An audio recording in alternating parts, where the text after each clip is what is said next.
Comenzamos.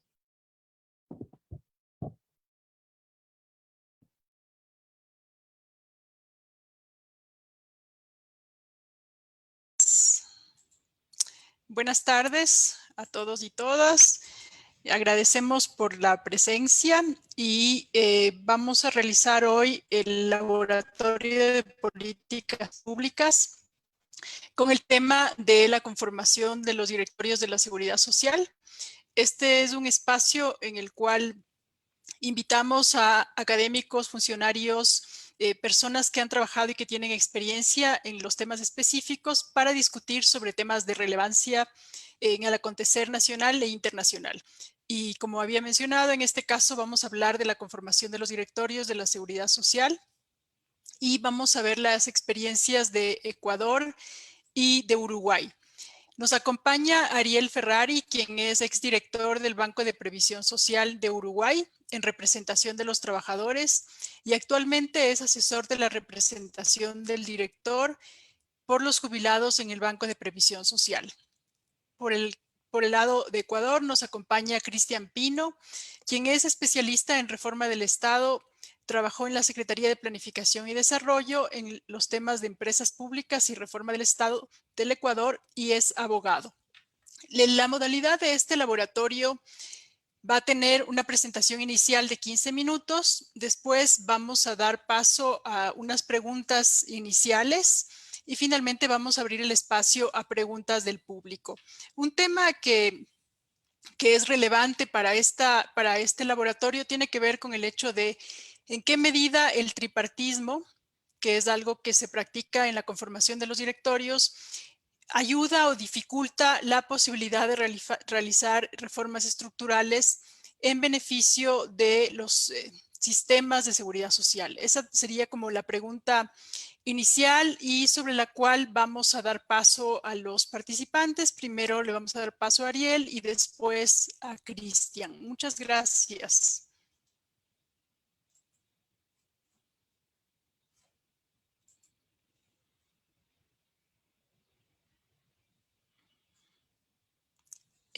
Ariel, si por favor puedes. Ya. Gracias. Sí, estoy en eso, no. Bueno, listo. Buenas noches, saludarlos a todos, agradecerle a los organizadores la invitación, decirles que es un gusto, es un tema que nos apasiona y del cual estamos comprometidos desde hace muchísimos años. En el equipo que trabaja con el director representante de los trabajadores, nos integramos en 1995 y hasta ahora siempre hemos estado en temas de seguridad social, por lo tanto, vinculado primero al movimiento sindical, a las acciones de los trabajadores y ahora retirado de la vida activa laboral, pero no retirado de la seguridad social, porque es como una cosa que uno se apasiona y no la puede soltar. Así la sentimos. Yo me parece bien interesante cómo empezamos sobre el tema de la participación social y de alguna forma si facilita la gobernanza o cómo aporta la gobernanza. Yo para situar, porque Uruguay creo que si uno lo quisiera comparar con el resto de los países de América Latina, tiene uno de los niveles de desarrollo, de cobertura, de seguridad social, de diálogo que se diferencia del resto, pero hay una parte histórica, no es una cuestión, si se quiere, coyuntural, que tiene que ver con que, bueno, Uruguay tiene expresiones de organizaciones de trabajadores desde, los historiadores hablan desde 1870, pero para no irnos tan atrás, llegar a 1943, ahí con gobiernos socialdemócratas que teníamos, que miraban mucho a la Europa, con la influencia de que a principios del siglo muchas corrientes europeas habían venido desde anarquistas, socialistas, los impactos de lo que había sido la Revolución Rusa y demás, fueron llevando a que hubiera leyes avanzadas en materia de derecho laboral. A ver, 2 años antes que se fundara la OIT, Uruguay, por ley, excluía a los trabajadores rurales, que pasó casi 100 años. Ahora, en el 2008 recién, en gobierno de izquierda, se integraron los trabajadores rurales, pero ya allá hace más de 100 años había una ley que reglamentaba las 8 horas de trabajo. Entonces creo que mucho diálogo, mucha conversación entre los actores sociales y también el gobierno es histórico, con periodos como los oscuros de la década del 70 del siglo pasado, con dictaduras, o en 1932, que era una dictadura, pero un país con mucha democracia. Y digo esto porque en el 43 se crea el primer Consejo de Salario, el primer organismo de negociación colectiva.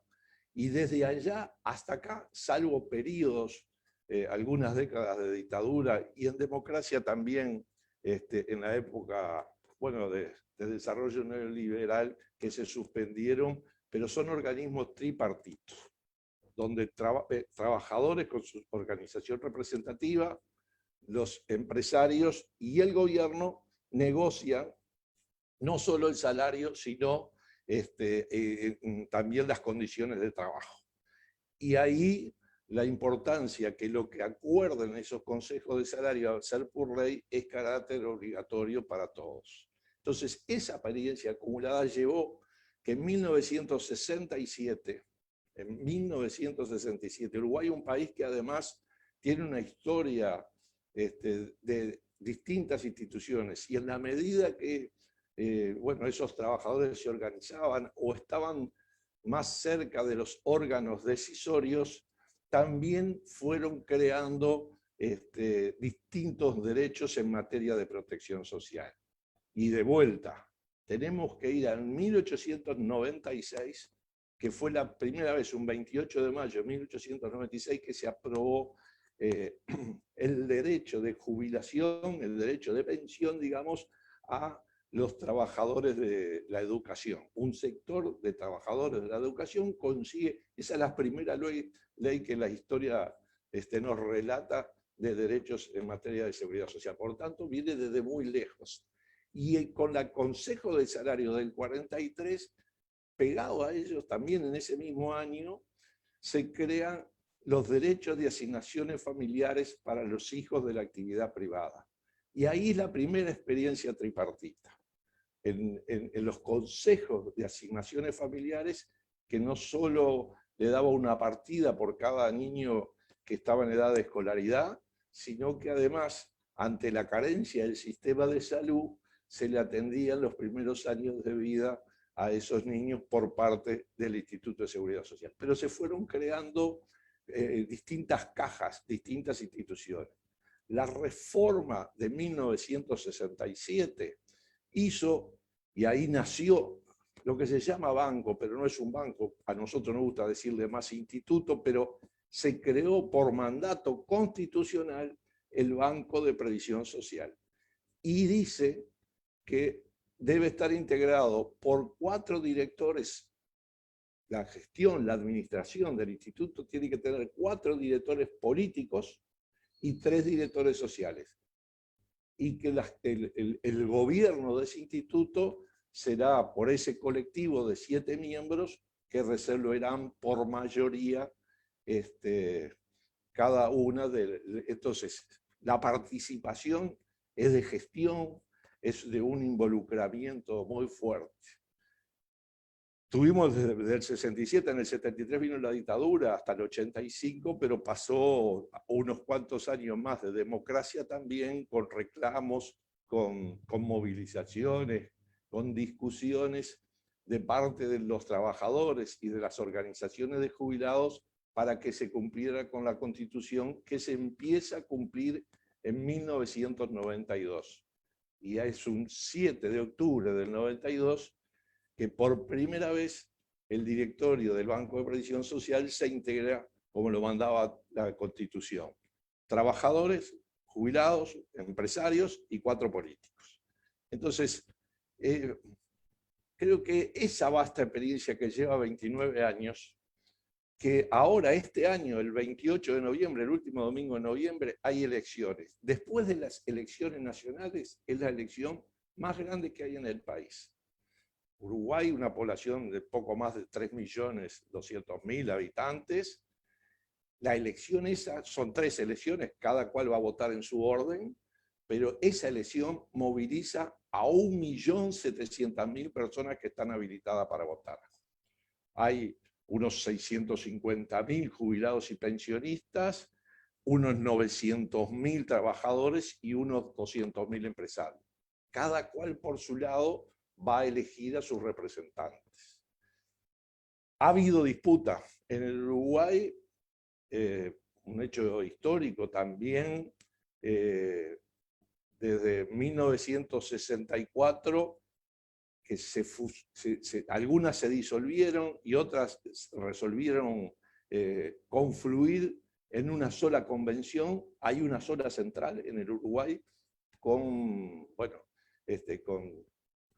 con visiones ideológicas muy dispersas, pero donde hay que respetarlas a todas, y la unidad en la diversidad es un principio central que se ha sostenido desde el 64 hasta ahora. Por lo tanto, en esos órganos de dirección de la central sindical se ha elegido una plancha y en algún momento ha habido disputas, pero surgidas lamentablemente de intereses partidarios que no han tenido suerte.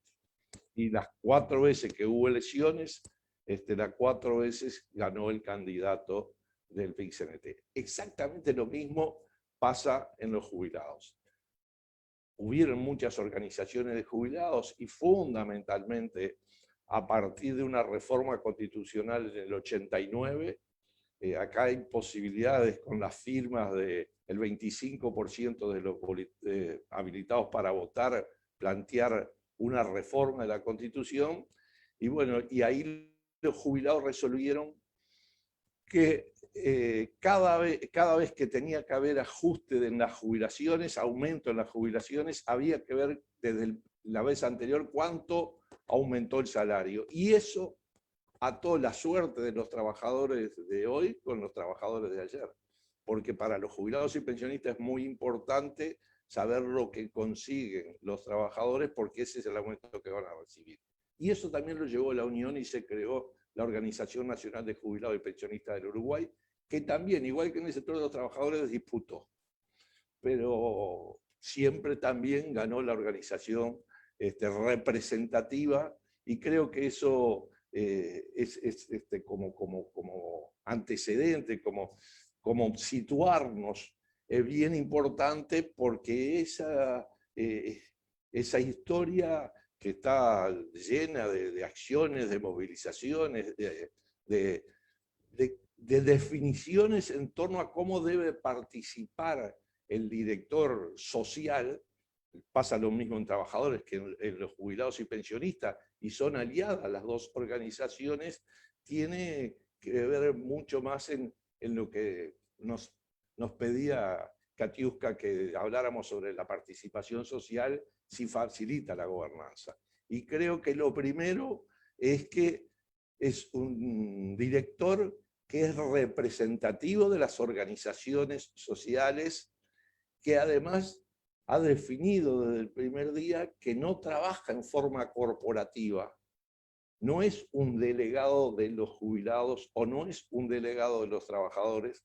Está en un órgano de gobierno de los más altos, y que, bueno, siendo un derecho humano fundamental, la seguridad social, no solo pensar en sus afiliados, sino concebirlo como una representación que involucre y que llegue a toda la sociedad. Entonces creo que esas definiciones que se tomaron del primer día y se sostienen hasta la fecha, es la que le ha dado representatividad. Tampoco es, si bien al directorio entra una persona, es decir, es individual el que en el colectivo de 7 tiene que votar, el trabajo se hace esencialmente colectivo, en equipo. en el funcionamiento cotidiano, pero por eso yo soy parte del equipo asesor del director, y además trabaja hacia sus organizaciones. El director de los trabajadores hacia los distintos sindicatos, las distintas federaciones, y el director de los jubilados a las asociaciones. Acá hay una estructura en el Uruguay de que en cada pueblo, en cada ciudad, también en distintas ramas de actividad, hay asociaciones de jubilados y pensionistas que no solo tienen actividades sociales, recreativas, de integración, bueno, hasta algunos tienen que ver con algunas cuestiones de cuidado, que es todo un tema de futuro que hay que trabajar mucho, sino que también son reivindicativas. Entonces, junto a esa participación, la necesidad de estudiar, de capacitarse, de estar a la altura de la representación que se tiene, y ha llevado a que, y ha ayudado a que se conozca, porque muchas veces, y nos sigue pasando hoy en día en el Uruguay, es que cuesta reconocer que la seguridad social es un derecho humano. Cuesta mucho reconocer que la seguridad social es un derecho humano. A nadie se le puede ocurrir, a ningún político que esté en un gobierno se le puede ocurrir que como no alcanza el presupuesto voy a cerrar una escuela. Pero sin embargo, históricamente, cuando aducen que los ingresos son menores que los egresos, que el sistema es deficitario, viene con la tijera a recortar beneficios. Y así han sido las reformas que se han dado en nuestro país, como las que se han impulsado fundamentalmente a partir de la década del 90, pero hay antecedentes ya anteriores, lo que fue en el gobierno de Pinochet, con la primera privatización, con la creación de las AFP en Chile. Entonces, es la principal política pública y han colaborado mucho, porque así, con esa forma de trabajar, cuando se han convocado a diálogos de seguridad social, el aporte que han hecho el sector de trabajadores como el sector de jubilados ha sido sustantivo.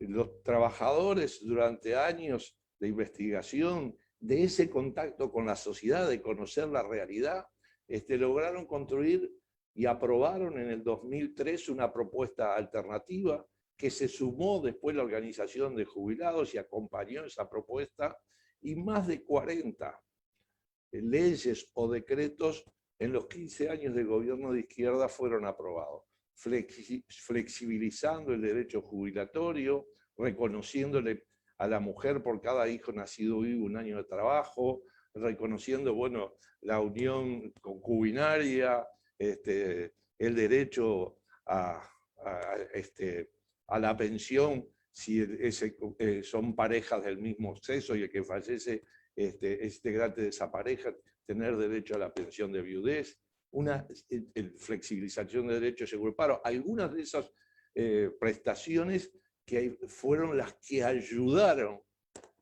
cuando el 23 de marzo del año pasado Uruguay es afectado por primera vez con la brutal pandemia del COVID-19, bueno,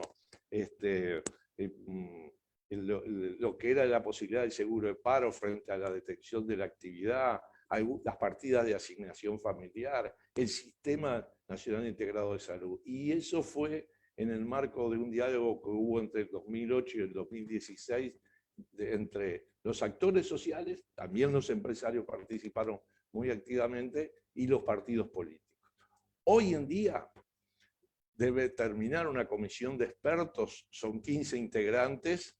En esa comisión de expertos están la coalición de gobierno, que son 9 miembros, el Frente Amplio, que es el partido que gobernó hasta el 2020, el gobierno de coalición de izquierda, tiene 3 representantes, más los tres representantes de los actores sociales.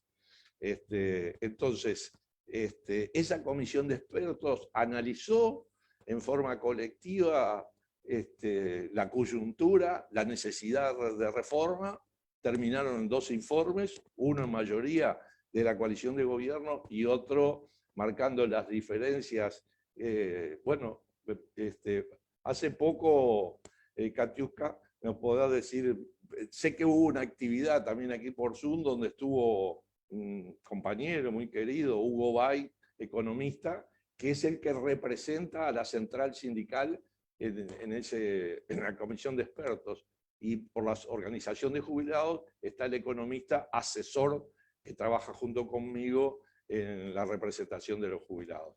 Y va a terminar ahora el 6 de agosto con lineamientos de lo que se puede reformar, pero es un tema para hablar después. Entonces creo que es sustantivo la participación de los actores sociales, porque yo quiero terminar con una frase que cuando se discutía la Constitución allá en 1967, había un diputado que se llama, es un hombre de avanzada edad hoy, pero reconocido en América, porque además fue 2 veces presidente de la República, don Julio María Sanguinetti, 2 veces presidente, el primer gobierno fue la salida de la dictadura, hombre del Partido Colorado, que dijo que deberían estar los directores sociales integrados en el BPS para que la cosa pública no estuviera solo en manos de los partidos políticos.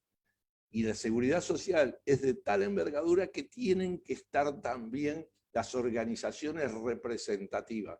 Lo dijo él, un hombre que es conservador, pero que compartimos y siempre recordamos esa frase porque creo que tenía razón, sigue siendo así, y que bueno, y que cuando uno plantea o quiere analizar la seguridad social y forma una comisión, sin duda siempre los representantes de la central sindical o de la organización de jubilados o de las cámaras empresariales tienen que ser convidados de piedra, porque si no, los resultados que puedan surgir de ahí van a ser sin duda de poca duración, porque así pasó cuando se privatizó parte del sistema. Nosotros tenemos un sistema mixto en 1995. Cuando se discutía en el Parlamento la ley, una delegación de la OIT, cuando fue invitada en el Parlamento, dijo eso,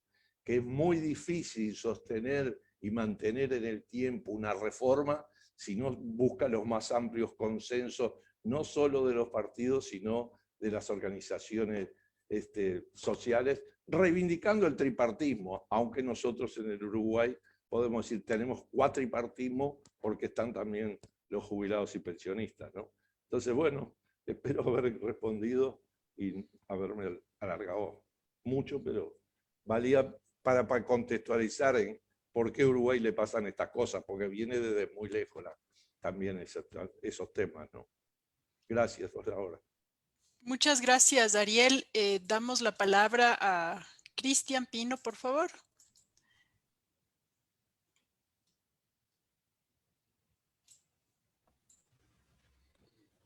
Buenas tardes con todos, con todas. Un saludo a Katiuska King, gracias por la invitación. Un saludo también a Ariel, interesante exposición desde adentro de la seguridad social uruguaya, ¿no? Bueno, yo voy a dividir mi intervención tal vez en 3 temas, ¿no? 3 aspectos, en 3 momentos.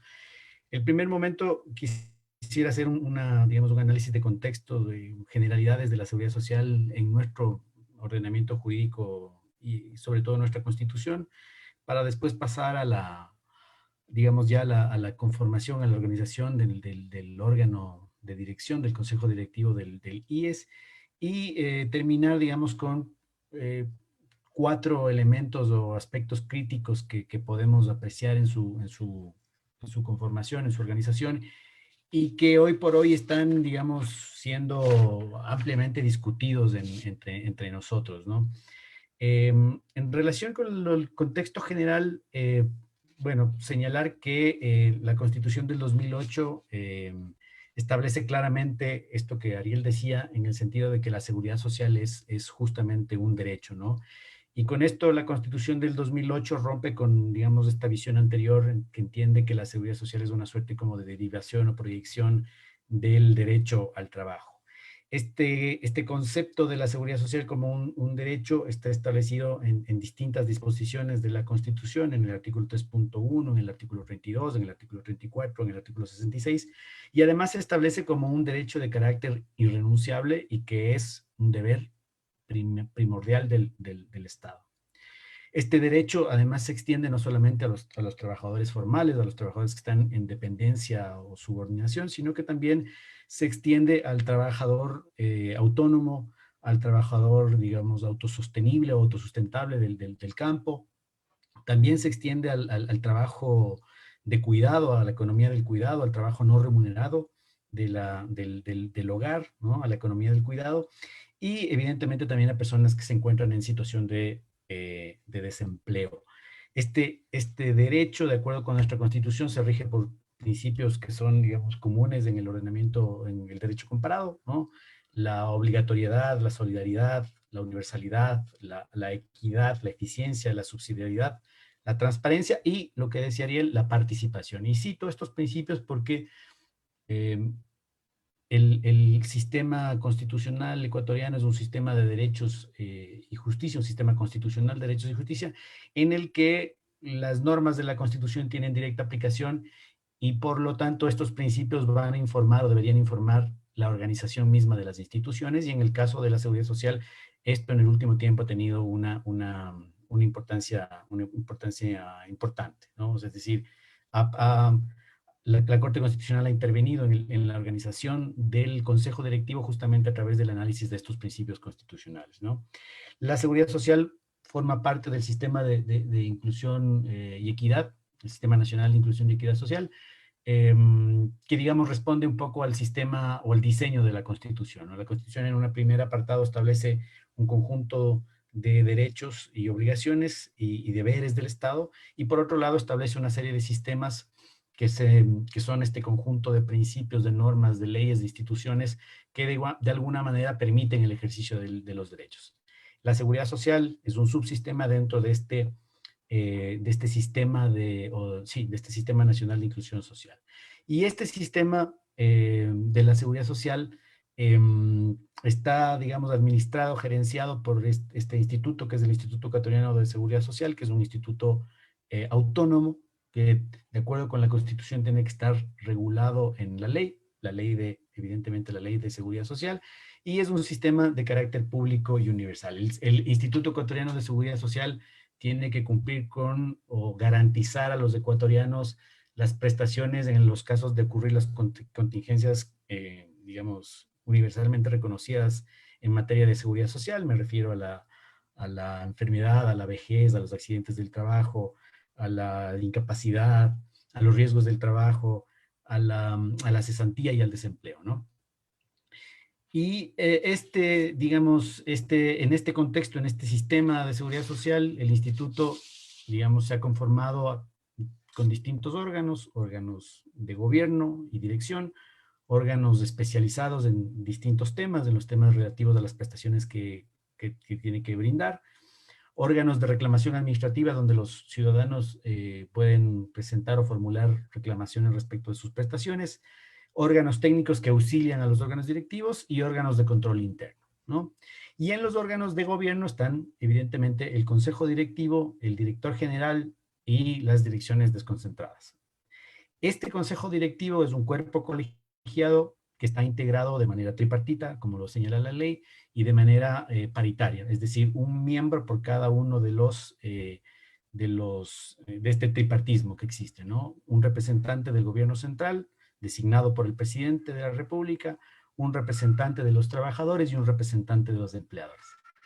Fundamentalmente, este consejo directivo ejerce una actividad de definición de política pública de la seguridad social y ejerce la autonomía esta que le da la Constitución y la ley, autonomía normativa, autonomía técnica, administrativa y autonomía financiera. Sus principales funciones, evidentemente, por un lado, la definición de la política, que eso es, digamos, lo lógico, pero también tiene otras actividades, otras funciones que ya pareciera no ser tanto de definición de política, sino que pudieran confundirse con roles administrativos, y es esa una de las críticas, y que tiene que ver con la formulación de programas y proyectos efectivos para la ejecución de los derechos y de las políticas. Tiene además una amplia capacidad normativa, expide normas técnicas, tiene que expedir el reglamento general de la ley, también tiene que darse a sí mismo un reglamento interno y regula actividades tan específicas como, por ejemplo, los distintos procedimientos de adquisición. También ahí yo veo una suerte de actividad administrativa que de alguna manera desnaturaliza su rol. Tiene también una amplia participación en la designación de autoridades, evidentemente la formulación del presupuesto y una actividad también administrativa que a mi modo de ver, o digamos a mi modo de ver también, digamos, se superpone a los roles administrativos, que es la aprobación de informes de las distintas autoridades. En este contexto general, inicial de este órgano de dirección, los elementos críticos que se han planteado en el último tiempo tienen que ver fundamentalmente con 4 aspectos. El primero, relativo a la normativa, ¿no? El segundo, relativo justamente a la participación y a la representación, que es el tema, digamos, que de alguna manera nos involucra, nos llama esta tarde. Un tema importante relativo a la autonomía, a la efectiva autonomía que tiene el Consejo Directivo y en su conjunto la institucionalidad de la seguridad social, y problemas vinculados a la falta de transparencia. ¿Cuáles son los problemas desde el punto de vista normativo? Desde el punto de vista normativo se han planteado tradicionalmente los siguientes problemas. El primero es que la seguridad social y por lo tanto el Instituto Ecuatoriano de Seguridad Social y por lo tanto su consejo directivo están regulados por la Ley de Seguridad Social, ¿no? Que es una ley que se expidió por el año 2001, que es un año, está al final de un periodo en el que hubo, digamos, mucha convulsión en el país, ¿no es cierto? Y en el que estuvieron a punto de suceder algunos procesos de privatización y el IES no iba a escapar a esos procesos de privatización que afortunadamente de alguna manera se detuvieron.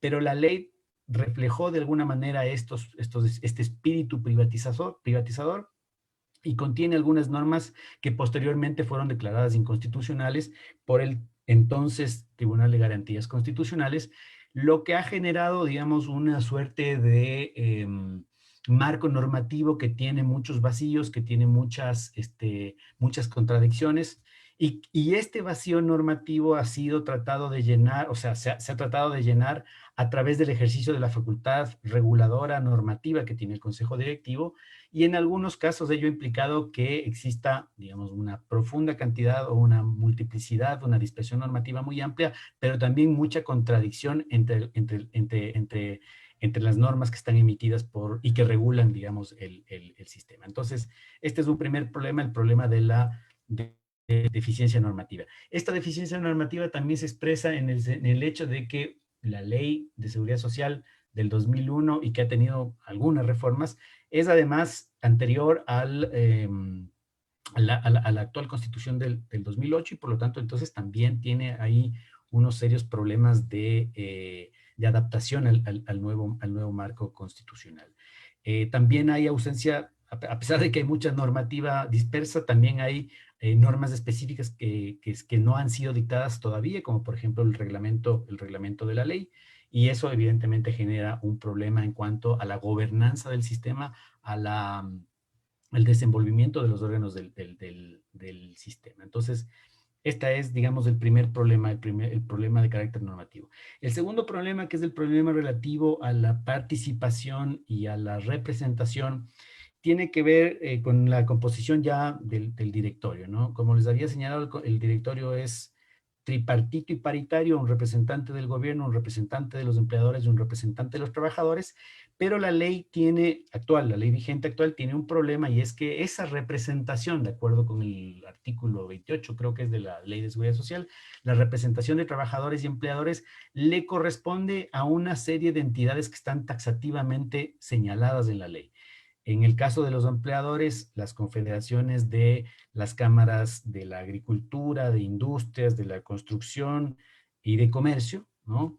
Y en el caso de los empleadores, una serie de sindicatos que están, como digo, taxativa y expresamente señalados en la ley. Esta forma de representación de los empleadores y los trabajadores fue discutida a nivel constitucional porque se estableció justamente que no cumplía con los principios de participación que están establecidos en la Constitución, porque se señalaba que no todos los empleadores están asociados a estas cámaras y no todos los trabajadores están o forman parte de estos sindicatos, ¿no? Y esto además tiene una correlación con el derecho a la asociación, que por una parte es la libertad para asociarte o afiliarte a una organización, pero por otro lado es la facultad también de no hacerlo si uno no quiere. Entonces, la Corte Constitucional en 2006 entendió que estas dos disposiciones violaban la Constitución y emitió una sentencia de inconstitucionalidad particular, una sentencia de inconstitucionalidad que la Corte Constitucional, en el marco de la jurisprudencia constitucional y de la doctrina constitucional, le denominó o le denomina o se suele denominar como sentencia diferida, sentencia de inconstitucionalidad diferida. ¿Qué quiere decir esto? Esto quiere decir que mientras la Asamblea no dicte una norma que vuelva constitucional el texto, sigue vigente el texto actual, ¿no? Y esto ha provocado una serie de problemas porque la Asamblea ya dictó una norma y esa norma fue vetada en su totalidad por el presidente de la República, por lo tanto no pudo entrar en vigor.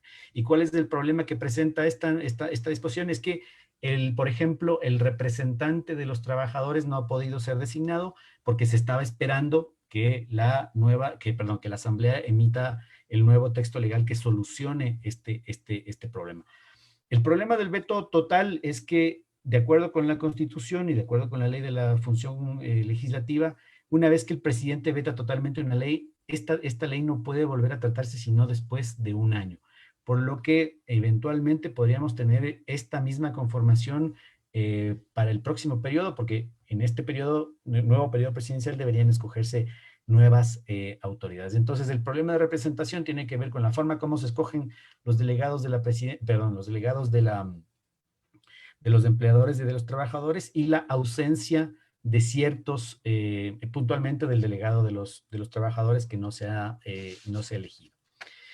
Y el otro problema que se plantea es el tema de la falta de autonomía real del Consejo Directivo, y esto se plantea por dos razones. La primera razón, porque evidentemente el presidente del Consejo Directivo es designado por el presidente de la República, y eso, a criterio de algunas personas, genera un problema de autonomía, porque al depender directamente del gobierno central, se toman ciertas decisiones que hacen que el instituto sea una suerte de adscripción o dependencia de la presidencia de la República, ¿no? Esto habrá que discutirlo si es que es beneficioso o es perjudicial, pero eso es lo que sucede y eso es lo que se reclama.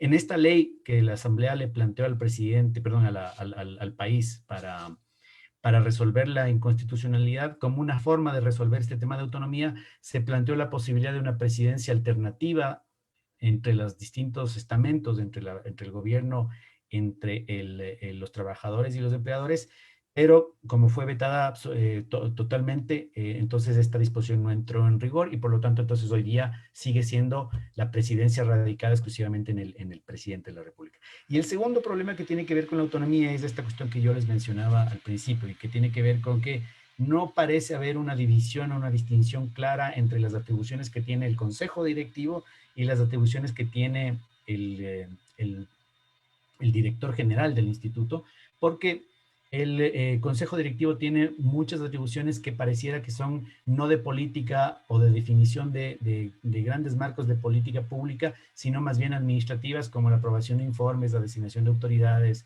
la regulación de procedimientos, por ejemplo, de contratación. Y el punto final en relación con la conformación del directorio, y esta, digamos, ya es una cuestión más de carácter subjetivo, si ustedes quieren, porque esta problemática se ha planteado a través de un análisis, digamos, de encuestas, y es en el sentido de que tanto los funcionarios del instituto como los prestadores de los usuarios del sistema no se sienten representados y sienten que existe poca transparencia en la gestión de la dirección del del instituto, perdón, del consejo directivo. Esa sería entonces la conformación y los problemas principales que están actualmente en discusión. Las disposiciones de la Corte Constitucional fueron del 2016, la norma de la Asamblea fue dictada en el 2019 y fue vetada, digamos, totalmente recientemente por el presidente. Y un elemento fundamental, también existe un movimiento de los jubilados, ¿no? De organizaciones de jubilados que están proponiéndole al presidente y que, digamos, de hecho le escribieron al presidente durante el tiempo en que el presidente analizaba el veto a la ley, de que se incorpore o se establezca la posibilidad de incorporar un representante de los jubilados. El asunto con la representación de los jubilados es que de alguna manera esto implicaría romper la paridad, porque en ese caso los usuarios tendrían 2 miembros. Para que pudieran entrar los jubilados, entonces deberían poder entrar, aumentar un representante más de los empleadores y un representante más del gobierno central, lo que haría que el consejo directivo se convierta, pase de un consejo directivo de 3 a 6 miembros. Eso es lo que puedo yo comentar respecto de este tema. Nuevamente agradezco a la organización y abierto a cualquier interrogante, cualquier pregunta que podamos resolver o solventar posteriormente. Gracias, Katy. Muchas gracias a Cristian y a Ariel. Yo quiero hacer unos comentarios iniciales debido a que, si bien es cierto, hay ciertas similaridades entre Uruguay y Ecuador, también tenemos que considerar que, por ejemplo, en Uruguay existe una mayor tradición de asociación colectiva, una mayor tradición, por ejemplo, de las organizaciones sindicales. Existe una sola a través del PIT-CNT, como nos comentó Ariel. También existen partidos políticos de larga trayectoria, larga data, y de alguna manera esto cambia o se contrasta con lo que sucede en el Ecuador, donde existen distintas organizaciones sindicales, donde los partidos no han tenido esa tradición histórica, y también lo que nos menciona Cristian de que el Instituto de Seguridad Social Ecuatoriano en la representación de estos órganos tiene funciones que van más allá y que se entendería que son distintas de las que tiene, por ejemplo, los institutos uruguayos, porque tiene funciones administrativas, lo cual hace que esto se cruce y que de alguna manera no permite o no se clarifique. Yo quisiera poner como un punto sobre la mesa, y es que el tripartismo que está establecido en el convenio 144 de la OIT no establece que tienen que ser los institutos conformados de forma tripartita. Sin embargo, ha sido como una tradición que se ha llevado de esa forma. Y en el caso del Uruguay ha tenido sus beneficios, en el caso del Ecuador ha tenido sus problemas, y sobre todo esta sobrerepresentación que existe de la función ejecutiva permite que no existan los adecuados pesos y contrapesos. La pregunta, y aquí son 2 preguntas: ¿en qué medida estas conformaciones pueden restarle o añadirle? Digamos, yo creo que en el caso del Uruguay lo que quisiéramos es como sacar lecciones aprendidas a favor, porque por la tradición que existe, pero también teniendo en cuenta de que, por ejemplo, para quien no conoce, los directorios de empresas públicas en Uruguay se conforman con la participación de los partidos políticos. Es decir, existe una tradición de inclusive de dialogar y de sentarse en las distintas mesas para acordar sobre ciertos puntos. Eso no sucede en el caso del Ecuador. Y la pregunta es, ¿cómo podemos hacer que estas conformaciones le resten o le añadan autonomía para poder realizar las reformas? ¿Cómo evitamos parcelar el poder de tal forma que se puedan impulsar reformas estructurales? Por ejemplo, en el caso del Uruguay, ellos mantienen todavía este sistema mixto, y no sé si es que han habido intentos de modificarlo para que se quede como un sistema en el cual solo se mantenga el componente público, y cómo evitamos formas de cooptación a través de distintos delegados. Vemos también, y ya nos van a comentar lo que ha sucedido, por ejemplo, con las últimas reformas en el caso ecuatoriano, pero vemos también que muchas veces se pone delegados con ciertos fines, y en el caso del Ecuador está muy latente el hecho de que se quieren impulsar nuevamente las administradoras de fondos de pensiones. Con esto tal vez lo que haría sería darle paso primero a Cristian y luego a Ariel para así cambiar un poco el orden en el que vamos. Y luego le daría paso también a Nicole, que nos quiere comentar algo. Gracias, Katy. Sí, efectivamente, como tú dices, a ver, el tripartismo no es obligatorio desde una perspectiva de las definiciones de la Organización Internacional del Trabajo, pero para nosotros en la legislación actual esa es la conformación que la ley dispone, ¿no? La ley habla de una conformación tripartita y digamos, y paritaria, ¿no? Entonces luego, para poder pensar en otra forma de organización que no sea tripartita, tendríamos que pensar en una reforma de carácter legal. Ahora, yo creo, no sé si me equivoco, pero creo que hablar de incorporar a los jubilados o una representación de los jubilados en el directorio, a mi modo de ver, no implica romper con el tripartismo, porque al final del día el tripartismo implica tener un delegado de de los tres sectores más importantes o con incidencia en la seguridad social, que es por un lado el Estado, por otro lado los empleadores y por otro lado los usuarios, ¿no? Y dentro de los usuarios, dentro de la calidad de usuarios, puede entenderse trabajadores activos y trabajadores que ya están retirados. Ahí el problema que podríamos tener es con la otra característica que tiene la conformación del directorio, que es el carácter paritario, y para poder cumplir con la obligación legal de tripartismo paritario, tendríamos que aumentar un representante tanto de los empleadores como de los trabajadores. Ahora, yo, digamos, tú me conoces más o menos, digamos, yo tengo una visión bastante más jacobina, si tú quieres, y por lo tanto, entonces, mi modo de ver es siempre a pensar las cosas desde la perspectiva del Estado. Y desde la perspectiva del Estado, a mí no me suena tan dura esta necesidad o esta relevancia de que digamos, la dirección del Consejo Directivo, la presidencia del Consejo Directivo esté radicada en la presidencia de la República en el órgano, digamos, de gobierno de la nación. Recuerda tú que la Constitución ya en el artículo 154, si no estoy equivocado, establece que la definición y la dirección de la política pública es una competencia que le corresponde al gobierno, ¿no es cierto? Por otro lado, además, me parece que el Estado, al menos en el caso ecuatoriano, hace un gran aporte a la seguridad social. Y por otro lado, además, de alguna manera lo que se juega en la seguridad social es lo que tiene que ver con los ahorros de los ecuatorianos, ¿no? Y a mí me parece que los ahorros de los ecuatorianos de alguna manera sí deberían estar siendo utilizados en el financiamiento del desarrollo nacional a través de la definición de ciertos objetivos nacionales que son los que fija en el mundo ideal, o un mundo ideal, el gobierno central. Entonces, a mí me parece que la conformación tripartita en principio es adecuada.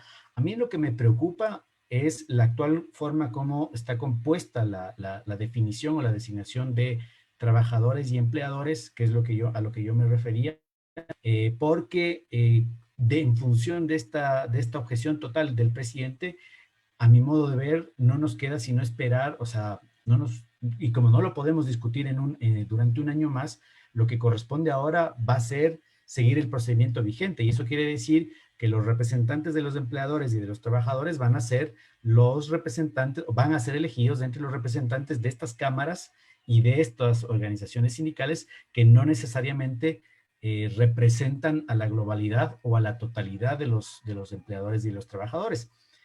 Entonces ahí es más fácil la cooptación. Y como tú dices, en términos en un momento en el que se está viendo, se está respirando vientos de ajuste estructural, de privatizaciones, eso es complicado porque a mí me parece que es más fácil cooptar ahí una definición interna en un sentido que permita la privatización de una parte de la seguridad social, que si esta representación es más abierta y es más amplia. El presidente en su objeción digamos, para oponerse a esta definición o a esta propuesta que hizo la Asamblea de Designación a través de una participación amplia, universal, a través del Consejo Nacional Electoral, las razones que puso fueron fundamentalmente una razón subjetiva que tiene que ver con la politización y una razón más operativa que tiene que ver con el costo que esto implicaría. Pero, como decía Ariel al principio, estamos hablando de la seguridad social, estamos hablando de un derecho y por lo tanto me parece que el costo es marginal en relación a lo que se puede ganar si se tiene una representación más plural, más universal de los empleadores y de los trabajadores. Ariel. Bueno, a ver, en la Declaración Universal de los Derechos Humanos está bien expresado y muy claramente la responsabilidad del gobierno, ¿no? Del Estado, perdón, no del gobierno, como garante y como gestor en el tema de seguridad social. Por lo tanto, para nosotros no es problema en el Uruguay que cuando asume un gobierno, bueno, se cambien los directores políticos y, y el partido de gobierno y sus aliados son los que pasan a integrar eso. Porque nosotros no podemos pedirles responsabilidades que garanticen los derechos y cumplimiento de los principios en materia de seguridad social, aunque hay modelos como el alemán, por ejemplo, que, digamos, en la administración están empresarios y trabajadores, pero bueno, es una cultura además de diálogo, de respeto, que por América Latina no lo hay mucho. Pero la seguridad social es la principal política pública, social, y debe ser entonces tratada como una política de Estado.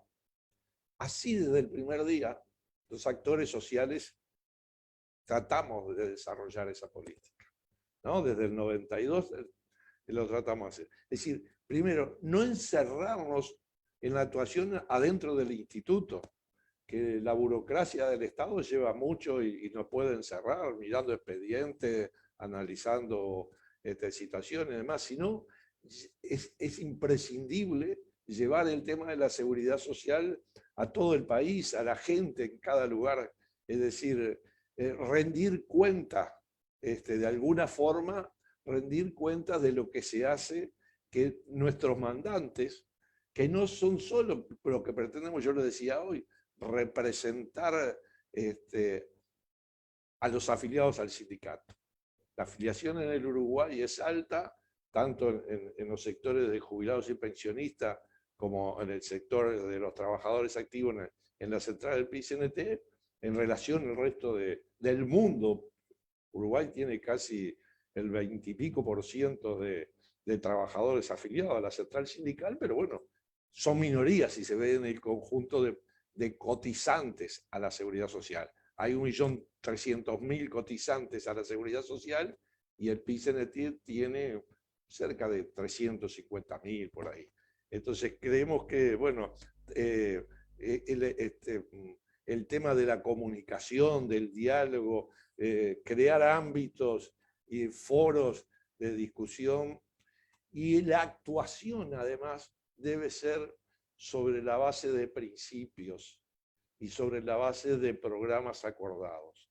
¿Ah? Hay que respetar la Constitución y las leyes siempre, no se puede ser corporativo, y esto, yo no conozco mucho la situación de Ecuador, pero he conocido de otros países de América, en particular de Paraguay, me tocó ir varias veces, lo he hablado con ellos, por ello aunque no estén acá presentes, lo digo. ¿Ah? Nosotros tenemos un cargo de gobierno y hay que respetar las normas, aunque sean injustas, y hay que generar las condiciones para cambiarlas.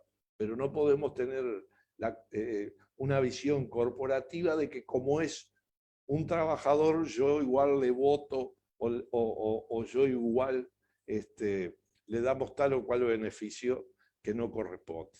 Entonces, los principios de seguridad social, Cristian nos hablaba de ello, ¿no? Y los principios en cuanto a la administración de la seguridad social, creo que es base también de la actuación.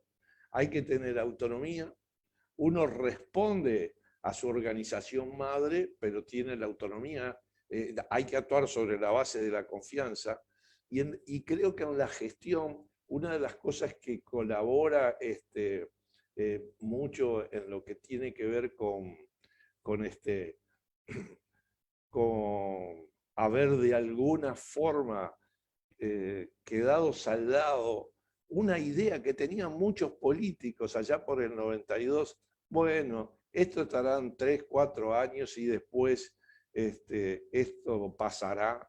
Sin embargo, nadie duda, hoy mismo, hoy al mediodía, la Corte Electoral es quien regla todas las elecciones obligatorias en el país, hizo el anuncio público y la reglamentación para las elecciones del 28 de noviembre, y es increíble la cantidad de gente que ya empieza, y hay lista y nos presentamos, y cómo se presentan, y los medios de prensa haciendo notas, y un tema, porque bueno, creo que hoy ya está sentido. Un tema que desde el primer día, y creo que nos cuesta mucho, profundización de la moral administrativa y la propia moral personal de quien ocupa el cargo. Nosotros somos servidores públicos, el que ocupa ese cargo es un servidor público. Nos debemos a la gente y a toda la sociedad. Por lo tanto, tenemos que hacernos ganar la confianza, y a veces, por cómo antes del 92 era utilizado por las fuerzas políticas en nuestro país, bueno, se venían con la tarjeta de un político a ver al director, se pensaba que iba a pedir una dávida, no iba a pedir un derecho, que a veces ese derecho no lo tiene, bueno, pero hay que, como servidor público, darle respuesta, ¿ah? Desarrollar nuestras propuestas, buscar acuerdos y consensos posibles, más allá de que tengamos distintas formas de pensar, ser creíbles, que lo que uno dice es lo que realmente está pensando y lo que sostiene, no tener doble discurso. Y esta cosa, por experiencia que ha pasado en el Uruguay, ha pasado en otros países, no podemos decir una cosa en el directorio y otra cosa cuando hablamos con los trabajadores o con los jubilados, según a quien representemos. Bueno, y además ser confiable para recibir informaciones e ideas. Esto ha permitido bueno, generar las condiciones para que cuando existió diálogo se escuchara, muchas veces se coincida o no se coincida, se tuviera en cuenta parte o el total de la propuesta que han tenido los trabajadores. No solo cuando hay gobiernos de izquierda, que en el marco de lo que puede ser, bueno, un acuerdo de coincidencias sociopolíticas entre sectores del Frente Amplio y gremiales, sino también con lo que tiene que ver al actual gobierno. Es decir, creo que lo que al cuatripartismo, bueno, el Uruguay, el grado de movilización, de participación, un país que, bueno, hoy ya tenemos el 15% son mayores de 65 años, por lo tanto, es importante la población adulto mayor, y en el Uruguay el 97% de los mayores de 65 años tiene una prestación de seguridad social, a veces insuficiente. A veces, bueno, habrá que mejorarlo, pero por lo menos tiene una prestación. Y creo que eso, junto a organizaciones representativas, ha llevado que cuando se reforma la Constitución se hace sobre la base del cuatripartismo, que diferencia al resto, que son organizaciones aliadas, hermanas, la ONASPO y el PICNT, pero son absolutamente autónomas. No representa el PICNT a los jubilados. No son los trabajadores activos los que representan a los jubilados, sino los jubilados tienen su propia representación. Y por otro lado, en el Uruguay, bueno, dentro del Instituto de Seguridad Social, BPS, que es el que atiende las prestaciones que determina el convenio 102 de normas mínimas en seguridad social de OIT, y salvo los bancarios, salvo los policías, los militares y los notarios, que tienen cada uno un instituto, todo lo demás, tanto trabajo independiente o trabajo independiente, las prestaciones están cubiertas por el BPS. Por lo tanto, hay jubilados que son con actividades que han sido dependientes, que han sido empleados, que han sido trabajadores, y otros que han sido patrones.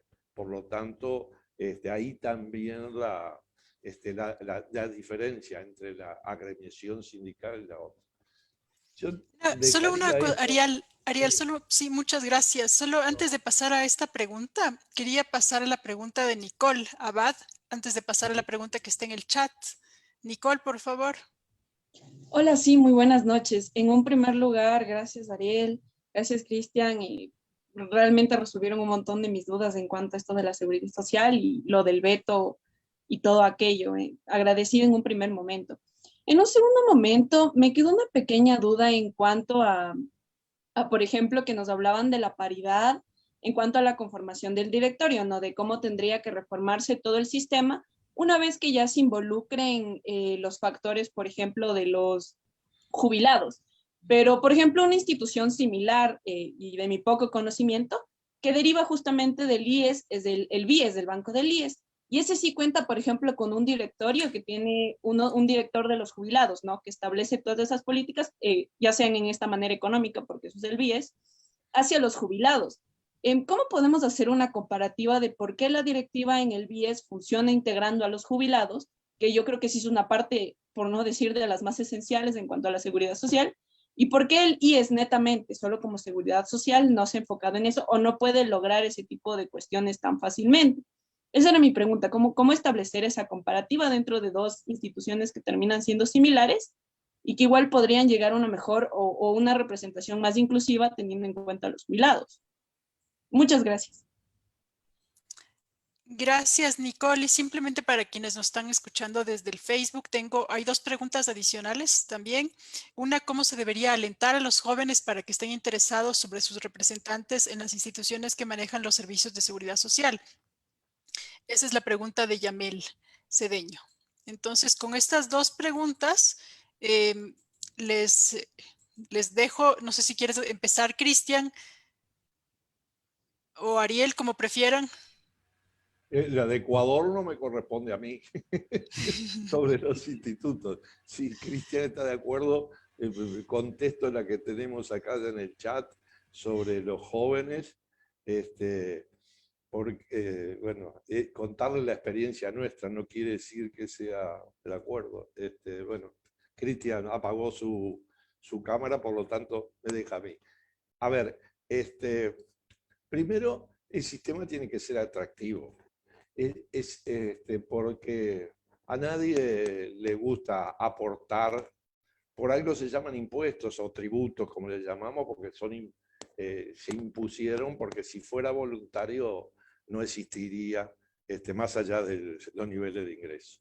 Segunda cosa, a veces el resultado que tienen las distintas prestaciones no son motivadores para que los jóvenes piensen en algo que está muy lejano, como puede ser la vejez, si no tiene prestaciones durante la vida de trabajo que frente a otras contingencias, como pueden ser la de salud, la de desocupación, las de maternidad, las de riesgos de trabajo, no tienen una cobertura más o menos suficiente.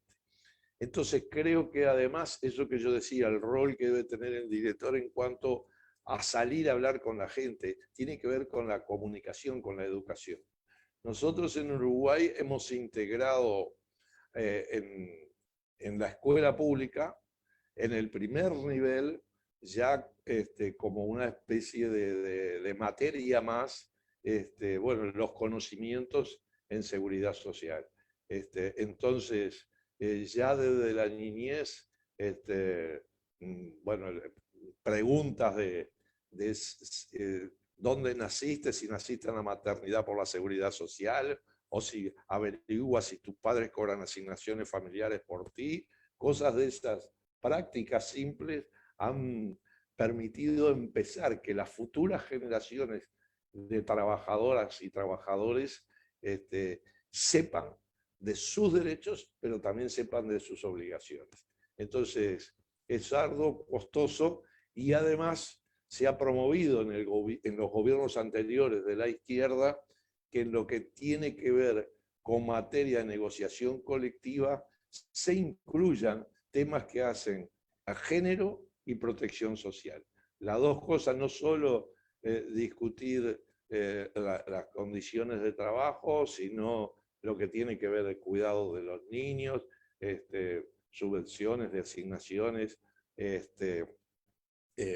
bueno, distintas licencias por maternidad o por paternidad, que son leyes que se han aprobado, no solo después del parto tener días de licencia la madre, puede hasta los 6 meses estar trabajando medio horario, uno de los dos. Puede hacerlo la madre, pero si el trabajo, la actividad de la madre o lo entienden así, puede quedarse el padre teniendo medio horario por licencia paternal y no lo paga la empresa en la que trabaja, lo paga la seguridad social, y creo que esas cosas son las que motivan ser parte del modelo de seguridad social, porque bueno, es de ida y vuelta, yo aporto, pero recibo también beneficios. Gracias. Gracias, Ariel. A ver, en relación a la conformación del directorio del BIES y del instituto también, digamos, la respuesta es muy sencilla, digamos. El directorio en uno y otro caso se conforma de acuerdo con lo que dispone la ley, ¿ya? Y en el caso del instituto, la ley claramente dice que tiene que ser tripartito y tiene que ser paritario, y te dice, son representantes del gobierno, representantes de los trabajadores, representantes de los empleados. Y en el caso del BIES, la ley no habla de tripartismo ni habla no sé si de paridad hable, pero lo que sí dice es quiénes son los representantes, y ahí también te dice un delegado del presidente, un delegado de los trabajadores y un delegado de los jubilados, ¿entiendes? Entonces, por disposición o por mandato expreso de la ley, la conformación es así. Ahora, yo no estoy diciendo que los jubilados no tengan que formar parte del directorio, ¿no? Me parece que es una cuestión, que tiene que tener lugar. Me parece que evidentemente ahí hay una visión distinta de lo que significa la seguridad social o del tipo de prestaciones que se requieren. Pero lo que solamente estoy diciendo es que para eso, digamos, hay que hacer una reforma legal en la que se permita eso, ¿no? Y si se mantiene la lógica del tripartismo paritario, entonces la fórmula para resolver ese problema sería aumentar el número de representantes de todos los miembros que componen. O en vez de hablar de tripartismo, hablar de cuatripartismo, como lo hacen en Uruguay, y entender que los jubilados forman parte de esta cuarta pata de lo que sería la conformación del Consejo. Es solamente un tema de cómo está dispuesto o cómo está hecho el mandamiento desde el punto de vista de lo que dispone la norma legal. Y como ustedes saben, como ya lo hemos conversado, estamos en un proceso en el que tendría que haber una reforma legal urgente al directorio del instituto, porque así lo dispuso la Corte Constitucional. Es el momento justamente de lograr o de promover o de emocionar ese tipo de conformación. Y entiendo que los jubilados, organizaciones de jubilados en el país, al menos la organización o la Asociación de Jubilados de Pichincha, presentó una propuesta al presidente de la República en ese sentido. Y en relación con los jóvenes, bueno, digamos lo que ha dicho Ariel me parece que es bastante claro. Yo solamente agregaría que en el caso nuestro, abrir, digamos, la posibilidad de ser parte del directorio del Instituto de Seguridad Social, más allá, o del consejo directivo del instituto, más allá de estas organizaciones que están taxativamente señaladas en la ley, sí podría implicar un incentivo, porque ahora, actualmente, para poder ser parte del directorio, tienes que ser, además de cumplir con los requisitos legales, tienes que estar afiliado a alguna de estas organizaciones, lo que evidentemente bloquea la posibilidad de que haya una participación más amplia y un incentivo a los jóvenes de participar.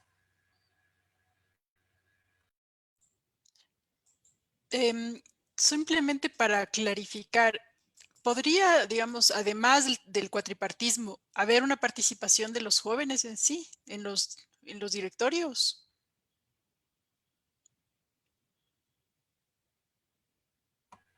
A ver, yo creería que o sea, los jóvenes como grupo etario no lo veo tan claro, digamos, porque al final del día los jubilados sí tienen una diferencia respecto de los trabajadores activos y tiene que ver con que ya no están efectivamente trabajando y están siendo beneficiados o están gozando ya tal vez incluso de la pensión de la pensión de vejez, están en una contingencia distinta que los demás. Entonces, a mi modo de ver, no está tan claro. Tal vez otro tipo de trabajadores, sí, por ejemplo, los trabajadores autónomos o los trabajadores no remunerados, ¿no? Esos podrían tener, porque están en una situación distinta. La calidad de joven, a mi modo de ver, puedo estar equivocado, pero a mi modo de ver no implica necesariamente una diferencia que amerite una participación exclusiva de los jóvenes en el directorio. Mi pregunta va en el sentido de que en la medida en que tú promueves, por ejemplo, políticas de impulso al emprendimiento, donde quienes entran en esta lógica entran como trabajadores independientes y no se promueve el acceso a la seguridad social o que estén asegurados, de alguna manera también estás descapitalizando la seguridad social. Entonces, la importancia del trabajo formal para los jóvenes, claro, se ve más como desde los trabajadores independientes, pero cómo visibilizar la importancia de los jóvenes para la sostenibilidad del sistema. Ariel, no sé si querías comentar algo y luego hay otra pregunta que ya les voy a hacer.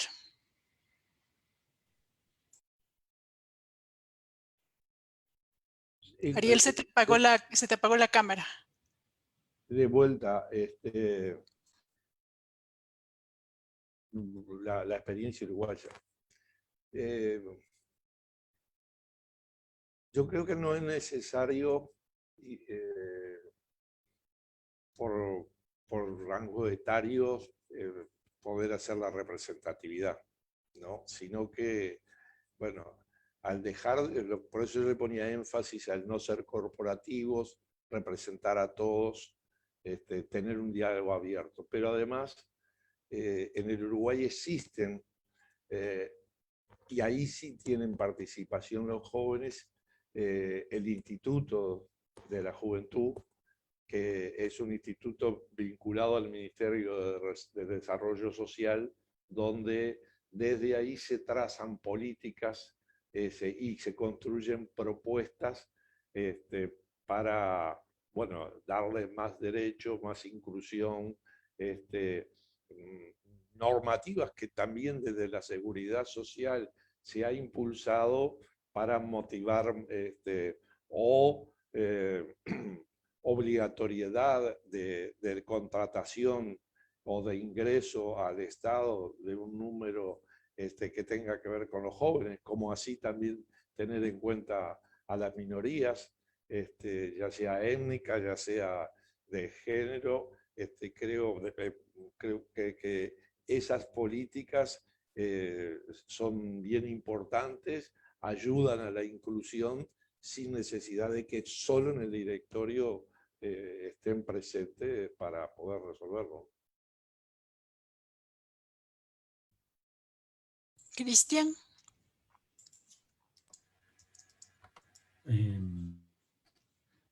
Estoy, digamos, de acuerdo con Ariel, por ahí va mi línea, digamos, no por incluirles en el directorio necesariamente vas a motivar a que ellos efectivamente aporten o contribuyan al sistema. Me parece que por ahí pueden haber otro tipo de incentivos para los trabajadores autónomos, para los emprendedores.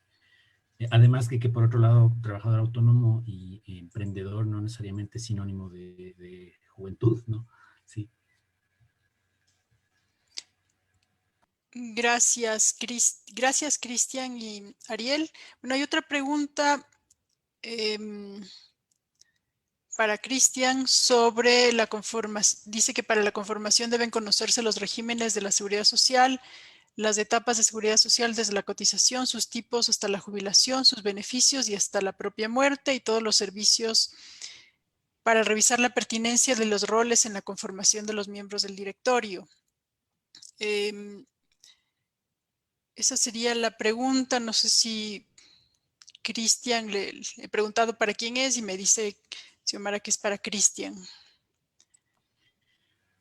A ver, en la lógica de definir cómo componemos el directorio, me parece que sí es pertinente poder hacer un análisis en ese sentido, y por eso yo decía que no veía tanto factible la composición de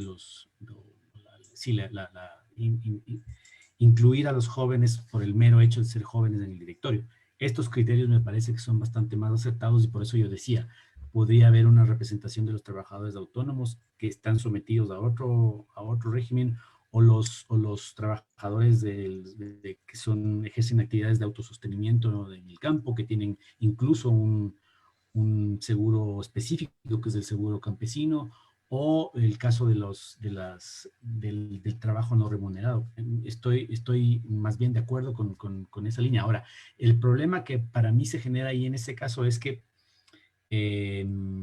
los directorios, digamos, para que puedan funcionar de mejor manera, lo ideal es que tengan un número de representantes o de participantes más acotados, donde la discusión pueda ser bastante más ejecutiva, más productiva, bajo la lógica de que se trata de órganos donde se toman definiciones de política y no, digamos, decisiones de carácter administrativo. Ahí concuerdo también con Ariel, si es que no interpreté mal sus palabras, en el sentido de que lo más importante es que se puedan abrir los espacios de participación, es decir, que cualquier persona, ¿no es cierto?, que sea trabajador de cualquier naturaleza, pueda participar efectivamente, cumplir los requisitos legales en un proceso de elección como director, ¿no? Cosa que en el Ecuador en este momento no sucede, porque como ya hemos dicho, solamente los empleadores o solamente los trabajadores que están afiliados a ciertas organizaciones expresamente señaladas en la ley pueden participar.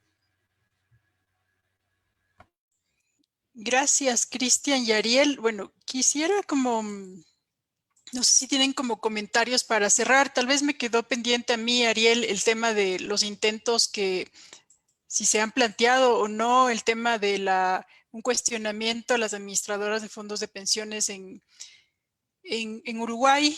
Y tal vez para Cristian, la pregunta sería, bueno, si ya se declaró inconstitucional el tema de la introducción de las AFPs, se hizo una consulta en el 95 sobre esa posibilidad. ¿Cómo ves o qué camino mencionarías que se puede seguir en el caso de que se quiera insistir por una tercera vez con la inclusión de las AFPs en Ecuador? Con esas preguntas y tal vez sus comentarios de cierre, les agradezco. Bueno, arranco yo. Primero, las dos organizaciones sociales, tanto de trabajadores como de jubilados, tenemos una definición muy clara de cuestionamiento al sistema de ahorro individual y de rechazo al ahorro individual. En el Frente Amplio, que hoy es la oposición, que fue durante 15 años gobierno, no tiene definido en sus programas de gobierno la eliminación de las AFAP. Sí entiende que no puede existir el lucro dentro del sistema de seguridad social. ¿Qué quiere decir eso? Que estas empresas privadas que administran las contribuciones de los trabajadores en su vida activa, si el negocio no les sirve, no participan. Lo que sucede es que las normas en todo el mundo donde han desarrollado, que no son muchos los países, fundamentalmente, como siempre, el laboratorio es América Latina, las comisiones por una administración que hacen de nuestro dinero, si en el Uruguay es la más usurera que hay, porque el trabajo de recaudación, de distribución, de perseguir a la empresa que no paga y hacer de toda la demanda administrativa o jurídica, la hace gratis el Instituto de Seguridad Social, BPS. Sin embargo, las comisiones son de lo más grande. Entonces, esa es la posición que podamos decir los sectores que hoy cuestionan y que desde el primer día han cuestionado al modelo de seguridad social mixto, como tenemos en el Uruguay, que pretenden diferenciarlo de otro modelo como el chileno, que es de privatización total, pero que en el fondo el modelo, el marco, es muy similar. Sin embargo, teniendo esas posiciones, entendemos que el tema no es entre capitalización y reparto. El tema tiene que ver con un sistema que no permita que empresas privadas lucren en ese camino y que por el grado de desarrollo que hoy tiene, por las inversiones que se han hecho con esos fondos, no podemos de un día para el otro, y no hay ninguna reforma estructural, profunda, sostenida en materia de seguridad social que, de nuestro entender, se pueda hacer de un día para el otro. Por lo tanto, hemos definido que debemos ir en una progresividad en el marco de las reformas que deben ser sostenidas, que no es un acto solo, y que en ese sentido, en estos años que hubo gobierno de izquierda, se ha avanzado mucho. Primero, Uruguay, como nadie, exigía 35 años de servicios cotizados para poder, a partir de los 60 años, jubilarse. Si no, recién a los 70, con un mínimo de 15, se podía jubilar. Hoy no solo se rebajaron de 35 a 30 años los exigidos, sino que es una jubilación por edad avanzada a partir de los 65 con 25, y cada año más de edad le rebajo 2 años de servicio, es decir, 66, 23, 67, 21, hasta llegar a 70 y 15. Segunda cosa, por cada hijo nacido vivo, a la mujer se le reconoce 1 año de trabajo y puede reconocer 5, porque ahí tiene que ver con política de cuidado. Las mujeres muchas veces no consiguen una vida activa plena porque en el cuidado de los familiares o por la maternidad dejan de trabajar, y muchas de ellas habían cotizado y la seguridad social no le daba, o la informalidad es mayor cuando se mira y se hace un corte de género. Son de las cosas que hemos avanzado en derecho. Y en lo que tiene que ver con el sistema de ahorro individual, una ley en el 2018 que se llama de los cincuentones, porque eran aquellos que cuando en 1996 entró a regir el sistema, tenían 40 años. Por lo tanto, le quedaban 20 años o algunos menos años para cotizar. No tenían obligación de afiliarse como los menores de 40 años, pero si se superaban un nivel salarial o, entre comillas, voluntariamente se afiliaban, no se podían desafiliar. En el Uruguay, desde hace muchísimos años, hay ley de divorcio. Uno se casa, no anda bien la pareja, se divorcia. Pero nosotros decimos, pero si te casan con Z, si te casan, las administradoras de fondos nunca más te sueltan. Entonces, esa ley permitió que los mayores de 40 en 1996 se pudieran desafiliar, porque con distintas proyecciones logramos mostrar, en este caso trabajadores y jubilados, que eso eran brutalmente afectados y el gobierno lo entendió y se aprobó una ley. Creo que debemos continuar en ese proceso. Esa es la discusión que hay en la comisión de expertos, que el partido actual de gobierno, que es conservador, hoy lo que dice es que la situación deficitaria que puede tener, para mí no es deficitaria, pero porque la seguridad social en el mundo nació después de una guerra, en situación de cubrir la pobreza, no es porque sobraba plata o porque fue todo gasto lo que se hizo, inversión en mejorar la calidad de vida. Pero bueno, dicen que es producto de esa reforma que yo le contaba. Sí, es más beneficios, más de 30.000 mujeres se jubilaron a partir del 2010, entre un 15 o un 20% más de jubilación cobraron todos los que dejaron el régimen mixto y volvieron solo al sistema de reparto, y creo que es la demostración práctica de la perversidad del sistema mixto, ¿no?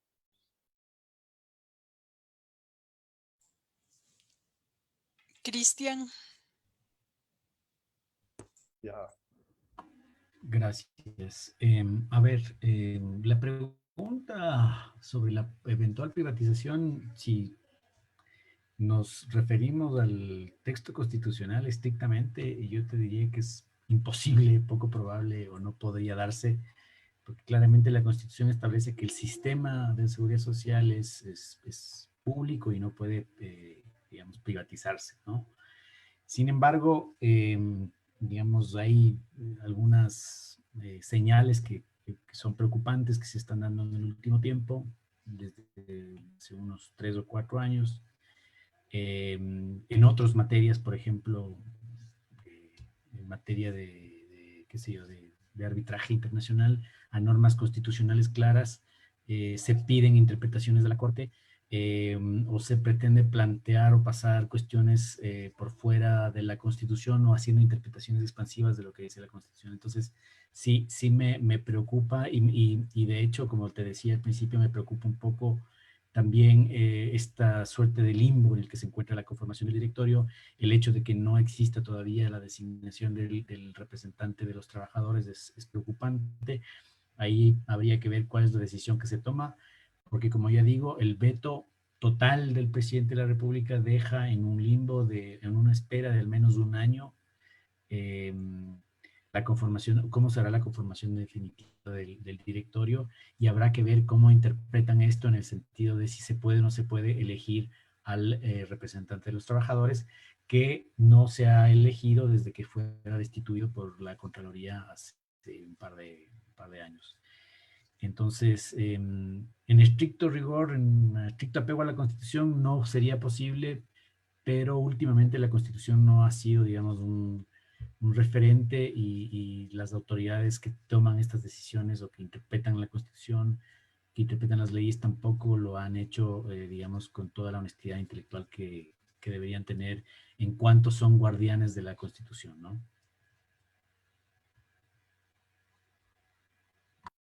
Yo les quiero agradecer tanto a Ariel como a Cristian por habernos acompañado en este laboratorio sobre un tema que despierta interés. Hace poco se conformó se designó el delegado por el Ejecutivo al directorio del Instituto de la Seguridad Social. Ha tenido cuestionamientos y, como bien indica Cristian, el representante de los trabajadores, no hay claridad sobre a quién se va a delegar. Al mismo tiempo existe una relación directa entre las decisiones que se van a tomar y estos intentos que pueden haber por no privatizar directamente, sino entrar primero con un sistema mixto, que podrían ser estas administradoras de fondos de pensiones, dándole la opción a los trabajadores para que decidan qué hacer, o por otro lado también tener más incidencia sobre los fondos del BIES, las distintas posibilidades de inversión que existen. Ahí también puede haber otra forma de empezar de alguna manera también a incidir sobre las decisiones de la seguridad social. Este será uno de los primeros laboratorios que vamos a trabajar sobre el tema de la seguridad social, y en ese sentido le agradezco mucho a Ariel, a Cristian, a quienes nos han acompañado, y con esto doy por terminada el laboratorio. Agradecemos también a Joana por el apoyo. y a todas las personas que han seguido el evento. Muchas gracias.